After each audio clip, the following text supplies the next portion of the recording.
President John Prater is the 8th president of the Airline Pilots Association International. He was elected by the union's board of directors on October 18, 2006, and began his 4-year term recently. As the association's chief executive and administrative officer, Mr. Prater presides over meetings of ALPA's governing bodies which set policy for the organization. He is a 28-year veteran of ALPA, having served extensively at all levels. He's currently a B-767 captain. He's had the chance to fly a variety of aircraft, including the B-727, the DC-8, the A-300, the B-757, and the B-777 for passenger and cargo carriers during a piloting career that spans nearly 3.5 decades. He's a graduate of Parks College of St. Louis University and has a bachelor's degree in meteorology, so he can tell us what the weather is going to be tomorrow. Good afternoon, Mr. Chairman and members of the subcommittee. I am Captain John Prater, President of the Airline Pilots Association International. ALPA represents 60,000 professional pilots who fly for 40 airlines in the United States and Canada. On behalf of our members, I want to thank you for the opportunity to testify today about the need for legislation that would put pilots whose defined benefit pension plans have been terminated on equal footing with non-pilots with respect to the maximum benefits guaranteed by the Pension Benefit Guaranty Corporation. The final version of the Pension Protection Act of 2006, while containing several important items, failed to include this issue. As you know, the airline industry was turned upside down in the wake of the attacks of 9/11.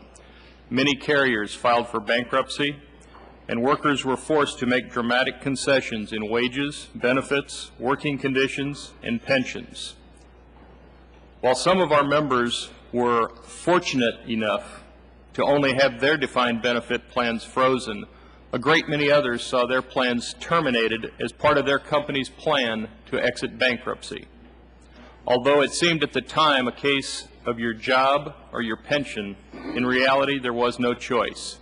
Underfunded plans, while holding significant assets, were terminated at U.S. Airways, United, Aloha, and Delta.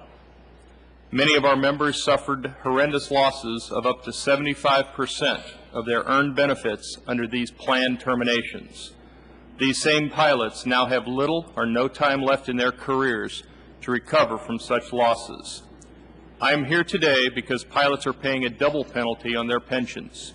Not only have they lost what they had accrued, but they also do not receive the maximum guaranteed benefit payable at their normal retirement age. In 1974, ERISA defined the PBGC maximum guarantee as a single life annuity payable at age 65, which was considered the normal retirement. Anyone who retires before 65, the so-called normal retirement age, has his or her benefit actuarially reduced and thereby receives a lower benefit payment for as long as that benefit is payable. This unfairly burdens pilots who are required by federal aviation regulations to end their flying careers at age 60.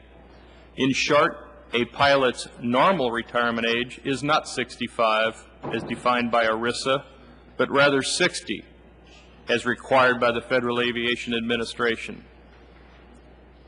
While the PBGC's limitation may make sense from an actuarial perspective, it is extraordinarily unfair to airline pilots. Through no fault or choice of their own, the pensions of affected pilots are being further reduced by 35% from what they otherwise would have received without the actuarial reduction. Specifically, for plans that terminated in 2007, the age 65 annual PBGC maximum guarantee is $49,500, while the age 60 annual PBGC maximum guarantee is $32,175. Unfortunately, U.S. Airways, United, Aloha, and Delta terminated before 2007, and those maximums are even less. In the case of U.S. Airways, the maximum guarantee to a pilot retiring at age 60 is $28,585.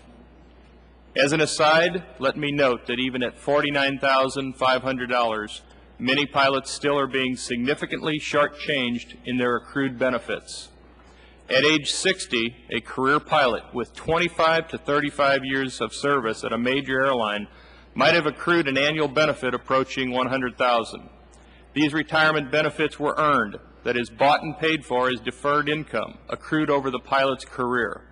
A further reduction of 35% in an already unfair and inadequate payout because of an actuarial convention is simply unconscionable.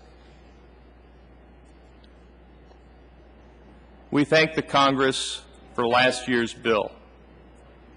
We understand these new bills will be introduced. We support and applaud the efforts of Senator Akaka and now Chairman Miller to correct the unfair treatment of certain pilot pension benefits. ALPA is extremely grateful that these measures have been reintroduced in this session as H.R. 2103 and S. 1270. Altering the maximum guarantee. Thank you, sir. I will sum up now. Sure, you can take just a moment and sum up. Please do.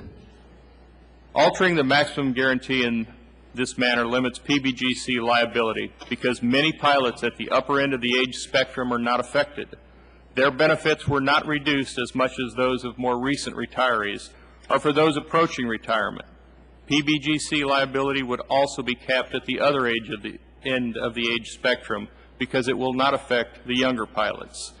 We believe by approaching this, it would be a fair way to correct the imbalance that some of our pilots have found themselves caught in between pensions terminated and the age 60 retirement rule. Thank you.